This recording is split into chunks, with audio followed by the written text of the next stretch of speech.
Katie here from the Scrappy Sisters, and I am up with another layout today for Confessions of a Paper Addict. I am using an older cut file. I think it might have come out around Father's Day, and it says handsome with a cute little tie. It's adorable. And I've had this one cut out for ages, but I hadn't really decided on the photo I wanted to use with it. So I found a photo and decided that this would be the way to go. And so I pulled out my One Canoe 2 collections, which if you've been watching us for a while, you know I'm trying to work my way through that. I've got sort of bits and pieces from 3 different collections and they're all in together, and I'm trying to work my way through it.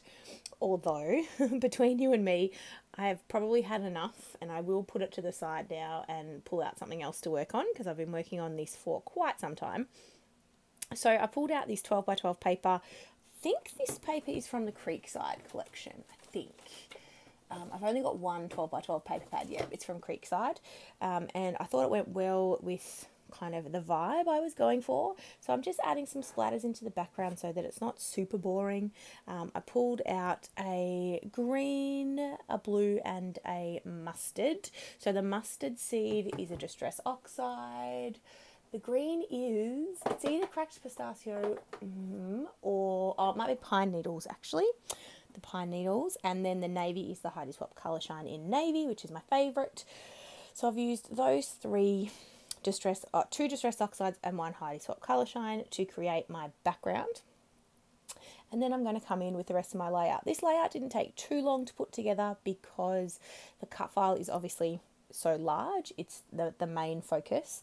And when you've got, I've said this a million times in videos, but when you have a large title based cut file, it's very easy and often a great way to use cut files if you're just starting out in that space. I've said it once, I'll say it again. The cut files with the words I find are a nice gentle introduction into cut files, and something I personally love creating my title using a cut file. So there you go. It does make it a little more difficult to include a photo. Now this photo I had printed 4x6. I know you haven't really seen it yet, but you will in a second. And it would have been better as a 3x4, but I'd already printed it. I didn't want to waste it, so we went with it. So you can see I cut my cut file quite large to take up a lot of the page. And then this is my photo. So it's a photo of my partner holding my son, and he's also holding my cat, or our cat, I should say, not my cat. So there's sort of the 3 of them in the photo, and my son's, oh well, no, my cat as well, Mac, he's looking at the camera, and my son's looking at the camera smiling. My partner is not, doesn't love having his photo taken. So he's kind of looking down, but it's just a really cute photo. And so it's from much earlier in the year. I can't believe, side note, how quickly kids grow and change. I'm just, I'm looking at my child now who's, how old is he? 21 months old. And yeah, wow. He's like a completely different child than when this photo was taken. So, sorry, I am layering up my photo. And now what I needed to do was try and get the 3 people, well, the 2 people and the cat in the photo, and the cut file. So I wanted the cat's head to peep between the H and the S of handsome, and I knew that some of the photo would have to hang off the edge, but I had to kind of line it up properly. So it did take a second of fiddling around to get it kind of all lined up. I should have edited this part out, but I'm pulling the double-sided tape off the back of my foam. I use a fun foam just from the reject shop in Australia. In fact, I'm nearly out. I must go and get some more now that our shops have opened back up again. I'm almost out of it. I think I've only got 1 sheet left. So I definitely need to restock. But I'm just pulling the double-sided tape off, and then I will, as I said, try and line that up nicely so that Mac's head is just peeking out between the H and the S, and it does work quite well. And I think... oh no, I think I end up being able to slot the other little bits that I need to tuck in.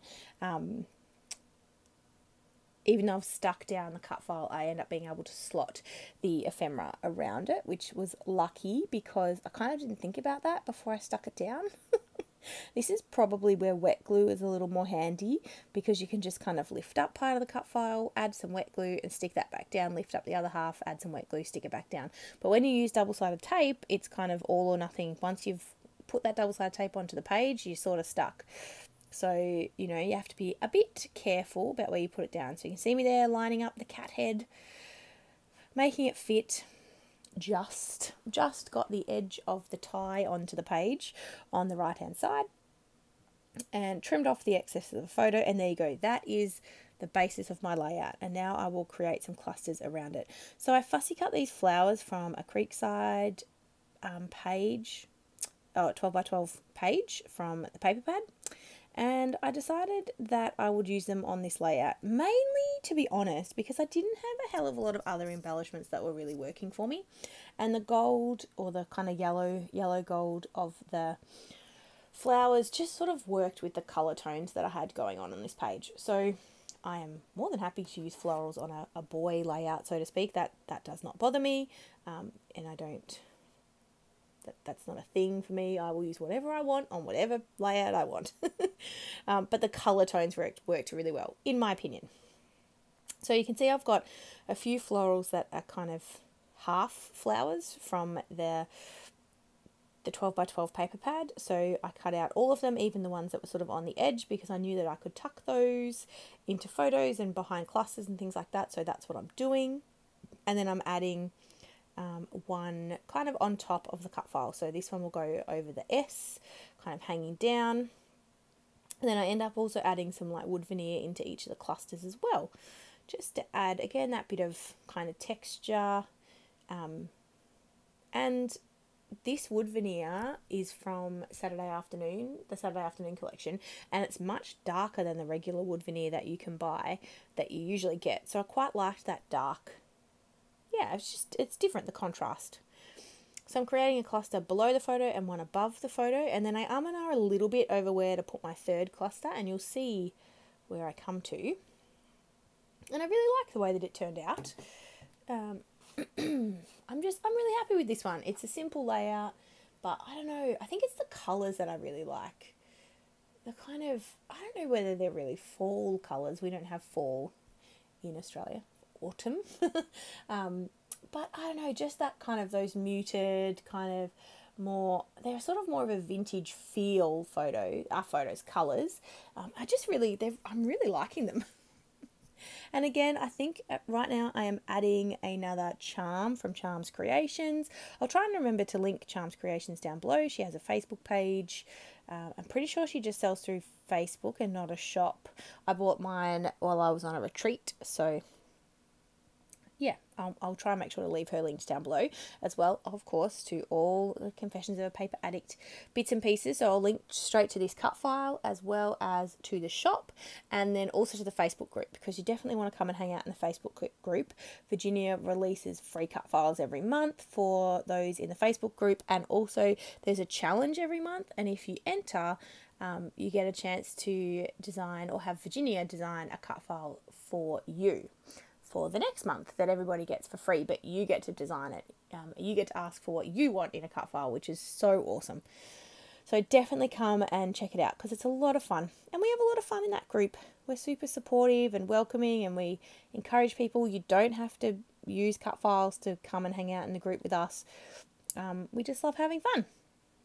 So I was playing around with what I might do for my third cluster, and you can see me here. I've cut a couple of strips of paper just from my scraps of various One Canoe 2 collections. I'm pretty sure these ones are from Willow, and I'm umming and ahhing about how I want to make a little cluster, and I do decide I want to do the kind of strips with a couple of flowers peeking out, but in the end I think it's going to work better at the top right. So that's what I go with, and I go with that same idea. Now, if I had a sewing machine, no, this is not true. I do have a sewing machine. If my sewing machine was set up and I knew how to stitch on paper, because I've never done it before, I would have machine stitched this little bit of detail up the top, just to add a bit of extra texture and interest, but I don't stitch on paper. One day I'll set up my sewing machine, but if you could see my desk right now, there is no room for a sewing machine. So I need to get in here and do some serious organising so that I can get a sewing machine up here. So I am creating that little cluster. I've put 2 little strips of kind of different paper up in the top, and now I'm going to tuck in a couple of florals into this space as well, add a wood veneer, and then we're almost done. Again, as I said, I don't find it too tricky to create a layout when you've got such a large focused cut file. So, you know, the cut file does the hard work for you. That's what I love about them. And the other thing is, when you have cut files like this with letters, they're really easy to back. You can either do the offset function on your silhouette and have your silhouette cut the backing bits, the inside bits for you, or you can trace around the letters because they're so big. That's quite easy to do, or you can back them and sort of hand cut around them. I do 2 of those. I very rarely get my silhouette to cut out my inside, my backing pieces for me, because to me it's just, I personally find it harder than backing it myself. But with letters like this, I will often trace around the inside of the letters and then just cut them out and stick them on, and that is super, super simple.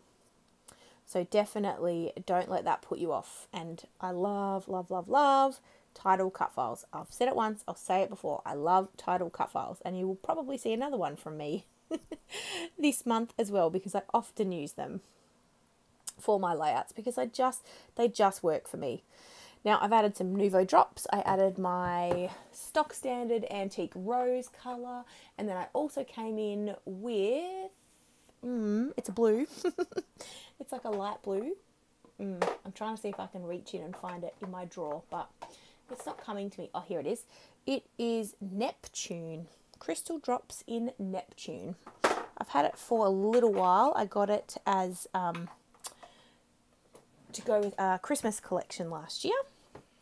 Now, I did decide to add a few little thickers to this to create a slightly longer title. So I pulled out, again, my Paige Evans thickers to see what I had that I could work with. And I pulled out the gold with the white foam backing because I knew that that would work quite well for what I was going for. And I decided to write My Handsome Boys. So I put my at the top and then boys at the bottom. And that kind of created my full title, My Handsome Boys, because that better represented what was in the photo, in my personal opinion. So I'm super happy with how this has all come together. So please check out everything that will be linked down below, as it always is. I hope you're having an awesome day. I'm about to show you some close-ups, or a close-up of this layout, but definitely come and check out all the fun we have in the Facebook group. We would love to see you there. I hope you're having a wonderful day, and I look forward to seeing you in our next video. All right, guys, thank you so much for watching. Bye.